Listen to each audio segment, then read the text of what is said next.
Hi there, everyone. It's 4 o'clock in New York. A stark reminder that we do not live in normal times up on Capitol Hill today. And what would have just been a normal routine budget hearing, questioning quickly focused in on the flurry of reported controversies FBI Director Kash Patel has created for himself. Since we are not dealing with a normal or routine head of the nation's top law enforcement agency, we want to show you the very first line of questioning Kash Patel faced from Democratic Senator Chris Van Hollen. I really don't care about your personal life so long as you are able to perform your public and official responsibilities, which are awesome responsibilities.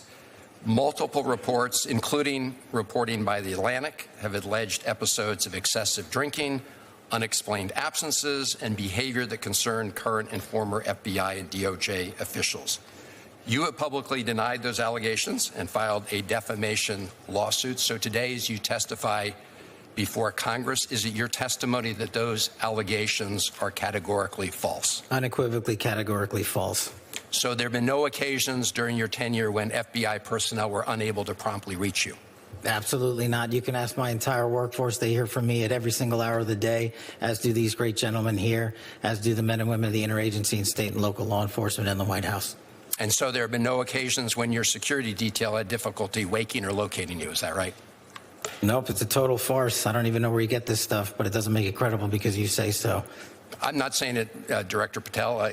It's been written and documented. You are literally saying it. No, I'm saying that these are reports, Director Patel. You running a $7,000 bar tab at the lobby bar has been filed by your own office. This goes to show drink during the day. That's you. This is the ultimate example of hypocrisy. Mr. Chairman, I will not be tarnished by baseless allegations and fraudulent statements from the media. The fact that you mentioned that indicates you don't know what you are talking about. Extraordinary, even by today's Trumpian reorganizing of what's normal. As a reminder of how the FBI would act under ordinary circumstances, under normal times, take a listen to Donald Trump's first director of the FBI, Jim Comey. He was on this program yesterday, and we asked him about those branded bottles of bourbon that Kash Patel is reportedly distributing. What is Kash Patel's deal? He just was reported to have made Kash Patel with the S as a $sign, and his name is on an FBI emblazoned bottle of bourbon. Did you have bourbon? I did not. No? This is it. Nor a $sign in my name. This is what Kash Patel gives out on behalf of America's premier law enforcement agency. What is that? What signal does that send? I don't remember a lot from law school, but there was an expression, res ipsa loquitur, meaning the thing speaks for itself. And so the thing speaks for itself. Senator Van Hollen was not the only lawmaker to bring up all of the alleged chaos at the FBI. Here is Senator Patty Murray. We need somebody at this agency who's focused on solving criminal cases, not passing out branded bourbon or jetting around the globe. Your job is to be reachable. And I know Senator Van Hollen asked you about this, but I got to say, if you want to pass out liquor or pop bottles in a locker room, stick to podcasting. Leave law and order to people who really do care about justice and appearances. The hearing is still happening, and we will dip into it and return to it if questioning there justifies that or if any news is made. FBI Director Kash Patel confronted about recent reports about the chaos he has created on his watch. It's where we begin today with senior investigative reporter Carol Leonnig. Also joining us, Asha Rangappa. She's a former special agent at the FBI, now a senior lecturer at Yale School of Global Affairs. And with me here at the table, legal analyst Christy Greenberg. She's a former criminal division deputy chief at SDNY and the host of the YouTube show Courtside. Carol Leonnig, let me start with you on Kash Patel being confronted with some of the recent news accounts about him. Your thoughts? No, I thought it was interesting for him. Interesting is probably a Minnesota kind of euphemism, Midwestern euphemism. Interesting way for him to start to claim that Chris Van Hollen has a large daytime bar bill in answer to the question about whether or not you have ever had to be rousted by FBI agents as a result of alcohol-fueled nights or been unreachable as a result of this. It really said it was false, but didn't really directly go at it except to go after the senator. There have been many times, Nicole, that my colleague and I, Ken Delanian, have written about activities by Kash Patel that have disturbed and worried FBI agents. And in almost every case, the FBI, via the director or the spokesperson, have denied these things as absolutely false. And I watched Patel deny all these things as absolutely false that I personally know to be true. For example, that at his direction, numerous agents were polygraphed who had been on his security detail. Those both who had been and are currently on his security detail were being ordered to being polygraphed last week. He said that wasn't true, and I know from our sourcing and other materials that it is.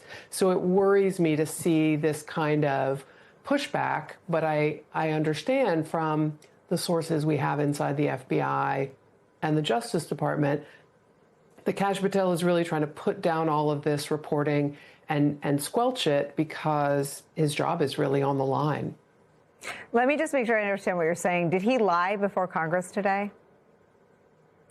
You know, I would like to pause before I say that big word, if you don't mind, but I would say that I know it to be true, that at his direction, agents were polygraphed. And though I don't have the tape in front of me, I watched him today say that it was not true that these polygraphs were ordered by him. Asha, let me bring you in on this. The first thing I thought when I saw that first exchange was, I thought about all the pardon reporting that we have and that these people are operating in a way that is very clearly in response to the literal distribution of pardons, that culture seems to have seeped into the things that we see that you used to be able to have some confidence that what was happening before Congress was sworn testimony. They take an oath. And I had the initial reaction that he was denying things that were sourced in stories with Carol and Ken's awesome number of sources with their combined decades of relationships in the agencies they cover.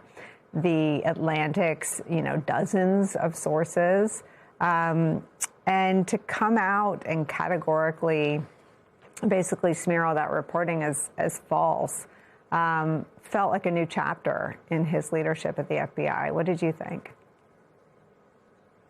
Well, Nicole, the I'm rubber, you're glue defense is never really a great defense, but it's unbecoming, I think, for the director of the FBI. The FBI should be sticking straight to the facts, answering straightforwardly. We did not see that.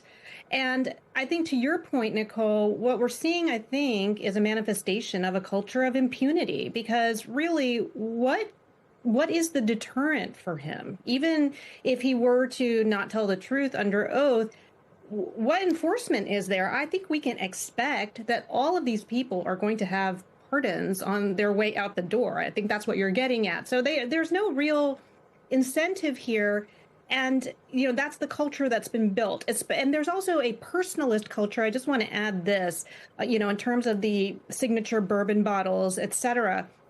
I think what we're seeing with these cabinet officials is sort of what we see with Trump, which is there's no ability to see that what the organization they're running is separate from themselves. It is them.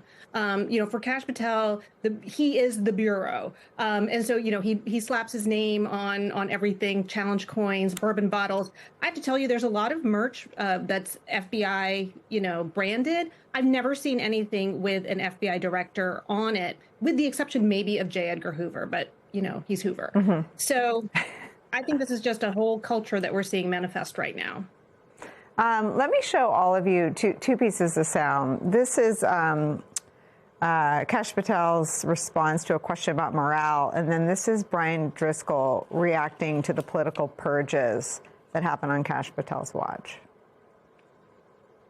how's your morale at the FBI? Morale has never been better. When I go across the country and I talk to the line agents and the intelligence analysts and professional staff, I travel around the country, I talk to our state and local partners, they tell me one thing resoundingly: we're finally going to do the work that we were asked to do with the resources that we needed to get the job done, and that's what this administration is focused on.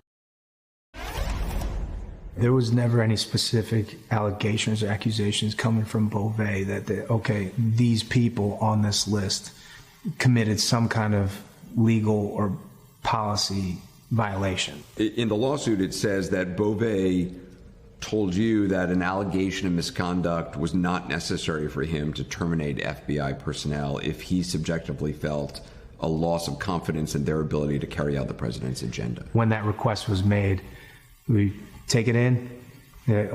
Tell me more. Why? Cultural rot in the FBI. That was a phrase they used, cultural rot. Yes. All of these other uninformed and wrong opinions. So everything that I have read about Brian Driscoll supports and suggests that he is sort of an agent's agent.